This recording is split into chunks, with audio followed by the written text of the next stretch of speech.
Hey everyone, Greta here. Today we are going to talk about how to keep the elbows from flaring out when doing a chaturanga. Chaturanga is one of the foundation poses. I call it foundation because it could be done in the sun salutation. So it's one of the very, very popular shapes, especially if you're doing vinyasa style yoga practice, then it's bound to happen. A lot of people, when they're doing a chaturanga, they are struggling a lot. I see a lot of elbows flaring out and a lot of collapsing. So I thought it would be great to take a moment just to talk a little bit about the anatomy of chaturanga. The shape that is commonly done before a chaturanga is the plank. So let's get into plank. Now from here, when we lower, just before we lower down to chaturanga, you just want to check something. The bends of the elbow, the arm of the elbow, a lot of times they tend to turn in. So once the elbows are turning in, you would actually feel that the neck and shoulder area, we call it the upper traps, would feel locked, and they would subconsciously drive the shoulders up into the ears. And that is something that we don't really want, because the traps, they are always on like 24/7. They love to work. But for this particular shape, the plank and chaturanga, we want them to take a back seat.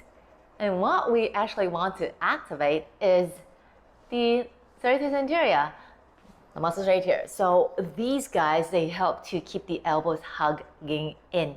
And also we want to activate the latissimus dorsi, which is another shoulder stabilizer, which I will post somewhere on the screen, and those will keep the shoulders drawing down. So when those two big muscles kick in, of course, a lot of other muscles are also working, but primarily we want to spotlight those two. Once they start to work, then when we lower down into chaturanga, then the elbows would not splay out and the shoulders would keep down. So we're actually going to take a few steps back to downward facing dog. So down dog, boom, here. Now from here, we generally would shift forward into a plank. Once you do this transition, you actually want to start checking that, hey, are the bends or the eyes, of the elbows facing the front? You actually want to do that. Once you feel the eyes of the elbows are facing the front, automatically you feel a bit more space in your upper traps. Then from here, see if you can feel the shoulders drawing a little bit further down towards the heels instead of jamming them right into the ears. So your neck is visible. Keeping the upper back broad, you start to engage or contract the chest muscles, your pecs. Once these guys feel the engagement, the upper back would spread, or the shoulder blades would spread, or the protraction of shoulders, depends on what you want to call it. Okay, you want to keep it that way.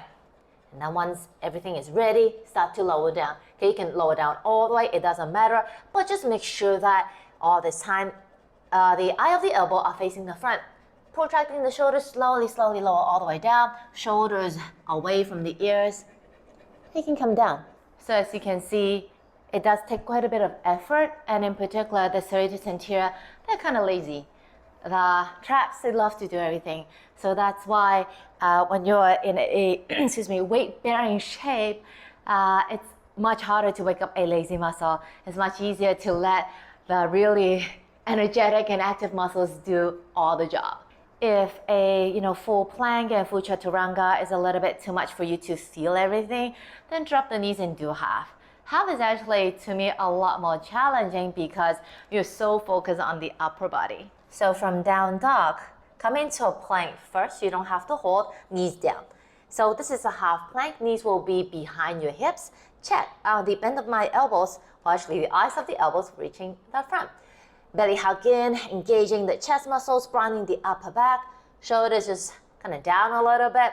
And then slowly, as low as you can, while maintaining the elbows hugging in effect, you come down all the way. Okay. Now from here, generally you would come up into like a cobra or up dog, right? Boom, like that. Doesn't have to be mighty high. Okay. And then a lot of times you press back into a down dog from here. Now from here, again, check.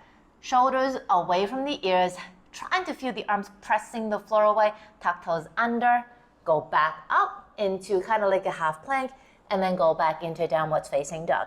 So take your time to go back into a down dog rather than from here, you shrug everything and then you push with the elbows turning out to the sides, and then you go back into a down dog. So if you do this, I feel extremely uncomfortable in my traps already. You can see there's absolutely no space between the ears and the shoulders. Basically, my neck is gone, right? So again, from here, find that space.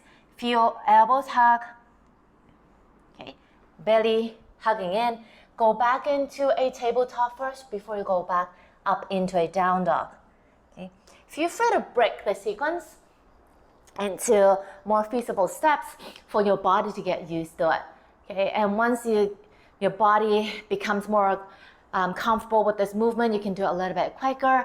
And once the strength is there, the muscle memory is gained, then you can, maybe skip those like little steps in between, and you can do it more fluidly. That's it for my sharing for today. The Chaturanga, a lot of subtle details, but it's those details that really, really make the shape strong and make your practice safe. So I'll see you again soon. Take it easy.